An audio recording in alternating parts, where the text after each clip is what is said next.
on est dans un secteur où l'effet de richesse a un impact direct sur notre activité. On l'a vu, nous avions des signaux très positifs de consommation aux États-Unis sur les produits de luxe au fin du 4e trimestre. L'élection de M. Trump avait manifestement eu un effet positif sur le moral des ménages, et pas uniquement des ménages modestes, mais aussi des gens plus fortunés. Ça s'est retourné complètement depuis 2 mois. Alors les États-Unis ont ceci de particulier que les cours de bourse sont intimement corrélés au niveau de consommation dans toutes les classes sociales aux États-Unis. Et on a une chute de la consommation aux États-Unis depuis quelques semaines qui est assez importante liée à ça. Donc on est plus inquiet, au-delà des tarifs, de l'impact des tarifs sur la consommation américaine. Et c'est ce qu'on vit en ce moment. Vous me parliez, madame, sur les comparatifs entre pays. Alors, donc pour revenir à notre spécificité, Kering a ceci de particulier, ça répond en partie aussi à une question qui a été posée. On est très italien. Hein, nos grandes marques sont italiennes. Alors, on a des grandes marques françaises, hein, Saint-Laurent, Balenciaga, Boucheron. Mais en termes de taille et de production, nos grandes marques sont italiennes. Et donc, c'est vrai qu'on fait travailler en Italie, si je prends directement et indirectement au travers de la sous-traitante, plus de 100 000 personnes en Italie. Donc, on a un impact économique en Italie qui est très, très fort. On a évidemment donc, en Italie accès à des aides aussi spécifiques italiennes. Alors, le crédit d'impôt recherche ne concerne que les activités françaises, ne concerne pas des activités de recherche qu'on peut faire en Italie. En revanche, on bénéficie, par exemple, l'Italie a une aide spécifique au métier du design et de la création, dont on bénéficie. Alors, c'est limité à 2 millions d'euros par an et on est à peu près à ce niveau-là chaque année.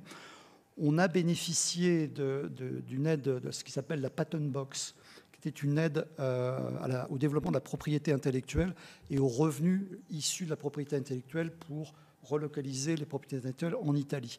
Et donc ça donnait lieu à des aides relativement importantes, parce qu'on a bénéficié jusqu'à 20 millions par an, 19 millions en 2023, il me semble. En revanche, ont été exclus récemment, l'Italie ayant les mêmes problématiques d'aide, je suppose, que les pouvoirs publics français, ont été exclus tout ce qui touche aux marques et à la création. Et donc, aujourd'hui, la Patent Box ne concerne que les brevets dits industriels et non plus tout ce qui touche à la partie créativité, studio de design dont on pouvait bénéficier. Donc, les 19 millions vont retomber autour d'1 ou 2 millions par an à partir de 2024, depuis l'année dernière. Donc ça baisse beaucoup. C'était essentiellement les 2 niveaux d'aide dont nous bénéficions en Italie. Je rajouterai quelques subventions d'investissement dont on a pu bénéficier quand on a ouvert de nouvelles usines ou sur des ouvertures aussi de centres de recherche, ce qui a donné lieu à peu près à 12 millions d'aides sur la période 2020-2025, 12 millions net, puisque net d'impôts, sur des investissements. Non, italien. C'est de l'aide sur des projets industriels, d'usines ou de centres logistiques qu'on a. Il y a 3 projets, oui.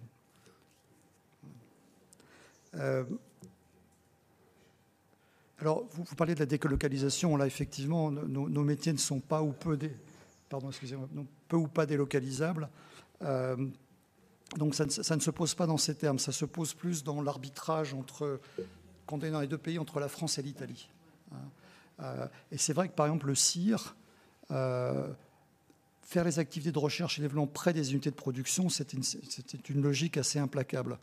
Le fait parce qu'on avait des difficultés aussi à la tannerie de Perrier et qu'on avait besoin de donner de la charge de travail à la tannerie et qu'il y avait ce dispositif d'aide en plus, c'est pas pour ça qu'on ne l'aurait pas fait, nous a incité à le faire à la tannerie de Perrier plutôt que de le faire près de nos unités de production italiennes, par exemple. Donc ça a eu quand même un impact à ce titre-là. Sur les activités de mécénat, alors effectivement, c'est l'essentiel des aides, c'est 75% de nos aides. Et là, je crois que vous avez raison, madame, c'est que c'est Marie-Claire qui gère notamment tout ce qui touche à la fondation Kering qui lutte sur les violences faites aux femmes. Chaque fois qu'on prête de l'argent, on prête pas parce qu'il n'y a pas de retour à meilleure fortune. Chaque fois qu'on donne de l'argent à une organisation, c'est sur en général 3 ans. Et il y a un suivi, un contrôle de gestion très précis qui est fait de chacun des projets avec une partie des équipes de Marie-Claire qui vont sur le terrain vérifier l'utilisation des fonds que nous donnons à ces associations. Et on fait un état des lieux tous les 2 ou 3 ans pour ou continuer ou arrêter les aides en fonction de leur efficacité. Donc effectivement, on est très vigilant là-dessus parce qu'on fait ça pour avoir des résultats. On ne fait pas ça pour distribuer là, on fait vraiment ça par conviction et on veut mesurer l'efficacité de ce qu'on fait. Et donc on est effectivement assez précis sur l'efficacité des aides que l'on donne dans ce domaine. Alors l'ancrage territorial, j'y ai répondu un petit peu par notre tropisme italien, malheureusement, mais il n'est pas exclu que le développement de nos maisons puisse se faire un jour à compétitivité identique avec l'Italie. Il y a des savoir-faire en France sur la maroquinerie ou le prêt-à-porter tout à fait au niveau de ce qu'on peut trouver en Italie. La vraie différence est un coût du travail qui est assez différent. J'ai cité 20%, mais on vous donnera des détails plus précis là-dessus, qui fait que des choix sont faits entre les deux pays, mais pas avec d'autres pays. Dans le luxe, le problème ne se pose pas de délocaliser en Asie ou ailleurs. Sur les partenariats publics-privés, alors c'est vrai que comme on fait beaucoup de mécénat, en réalité c'est déjà le cas. Mais c'est vrai, c'est le complément de réponse que je faisais à madame, au travers nous, l'État démultiplie ce qu'on fait. Quand on décide d'une enveloppe, parce qu'il y a les 40 ou 60% de déduction fiscale sur le mécénat, on prête plus. On redonne ça, on ne le fait pas pour nous, ça ne va rien changer à notre compte d'exploitation. Donc, parce qu'on a cette aide-là, on en donne un peu plus. Mais on est très, très vigilant et très exigeant sur l'efficacité de ces aides. Parce qu'on a tellement de demandes. Vous savez, il y a tellement d'organismes. Donc, on a sans doute, et au travers des entreprises privées, la possibilité pour l'État d'atteindre cette efficacité qui est recherchée. Pardon ? Oui, pardon. Oui. L'autre élément, c'est que même s'il n'y avait pas ces déductions, on ferait ces aides. Il faut être très clair. Comme disait Monsieur le Président, on ferait de l'apprentissage, on continuera à faire du mécénat. Mais c'est une démultiplication du travail de l'entreprise. Parce qu'il y a ces aides, on en fait plus. Enfin, en tout cas, c'est la vision qui a toujours été la nôtre. Et à ce titre-là, ces partenariats-là sont très, très efficaces. Je ne sais pas si j'ai répondu à toutes vos questions, mais j'ai...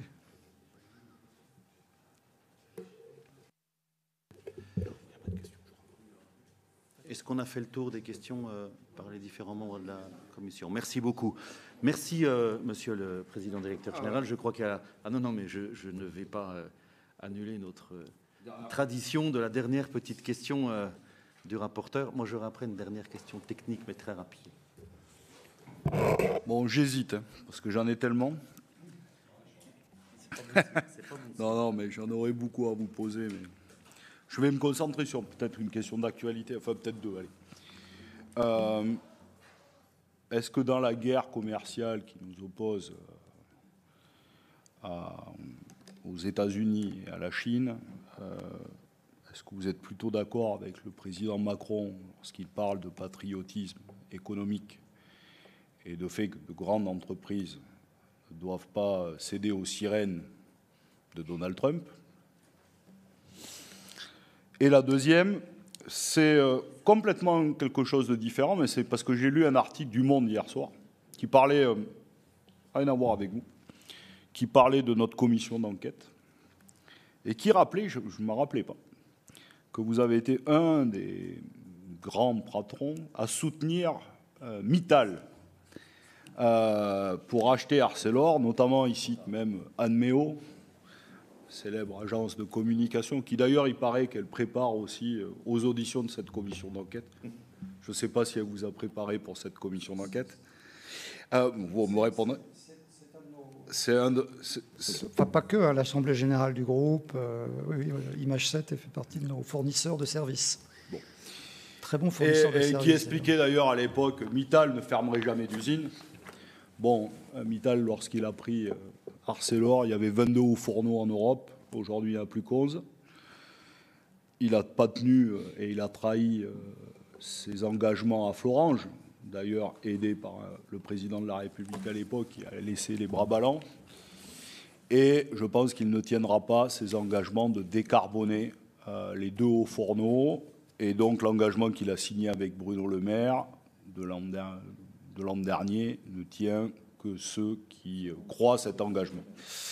Donc, est-ce que vous révisez votre jugement? Et on peut se tromper, hein, ça arrive à tout le monde. Et évidemment, moi, ça m'arrive tous les jours, donc ça peut arriver à tout le monde. Est-ce que vous révisez votre jugement quand vous voyez cela? Et est-ce que vous pensez, comme un certain nombre, je pense que l'acier est stratégique pour la réindustrialisation du pays, et on a auditionné et M. Montebourg et M. Le Maire. Alors, chacun avait des styles différents.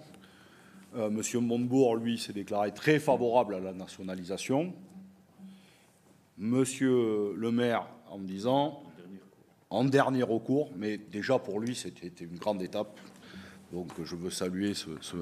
Donc, est-ce que vous pensez là aussi que si Mittal ne veut pas décarboner les deux hauts fourneaux, il faut potentiellement, en dernier recours, là aussi nationaliser, parce que c'est une question stratégique pour le pays?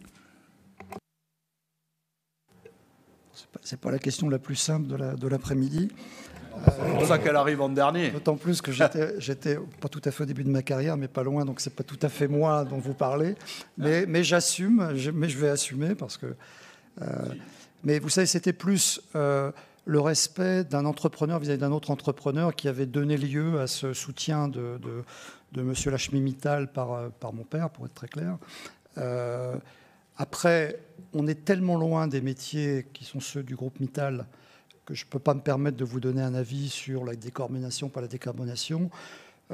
Plus généralement, quand on bénéficie d'une aide projet spécifique, avec des critères d'attribution, avec des obligations de moyens, comme je l'ai cité, moi, je serais d'avis à ce qu'il y ait, quand l'entreprise réussit ce projet-là, qu'il y ait des retours à meilleure fortune. Je ne vois pas en quoi, si les résultats sont bons et si c'est pérenne dans le temps, évidemment. Mais bon, là, je parle en général des aides projets, parce que celles-là, elles sont très ciblées, très mesurables. Et encore une fois, je ne vois pas pourquoi une aide qui aurait réussi sur un projet ne devrait pas donner lieu à des retours sur investissement pour l'État aussi. Mais je ne peux pas vous donner d'avis sur le métier spécifique de l'acier et des conflits. Et sur la guerre commerciale?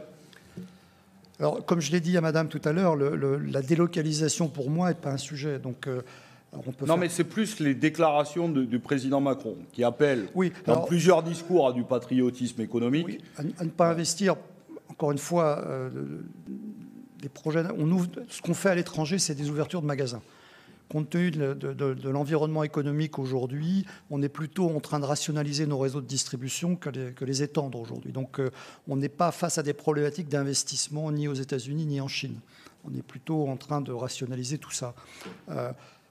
Par ailleurs, entre le chant des sirènes pour délocaliser de la production aux États-Unis ou en Chine, on vend de la culture française, on vend de la culture italienne.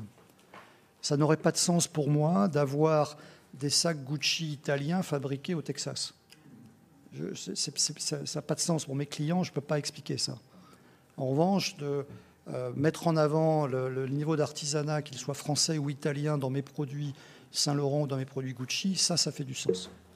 Donc cette problématique, pour moi, n'est pas franchement une réalité pour l'industrie du luxe. Merci, Monsieur le Président Directeur Général. Après, on peut quand même rajouter une chose, c'est que le monde des affaires n'est pas le monde de la politique. Et dire aujourd'hui à des chefs d'entreprise, n'investissez pas aux États-Unis, faites du patriotisme politique, je suis désolé, on n'est pas en guerre contre les États-Unis. On est en concurrence forte économique, concurrence commerciale très forte, voulue notamment exacerbée par le président des États-Unis. Mais on ne peut quand même pas comparer une situation. On a obligé les entreprises à ne plus investir en Russie, à retirer leurs avoirs en Russie et faire la même chose aux États-Unis. D'un côté, on a un agresseur qui a déclaré une guerre. De l'autre côté, c'est de la guerre commerciale. Mais ça reste de la guerre commerciale. Ça reste commercial. Donc voilà, moi, il faut faire attention à la communication, même si elle a une vocation politique.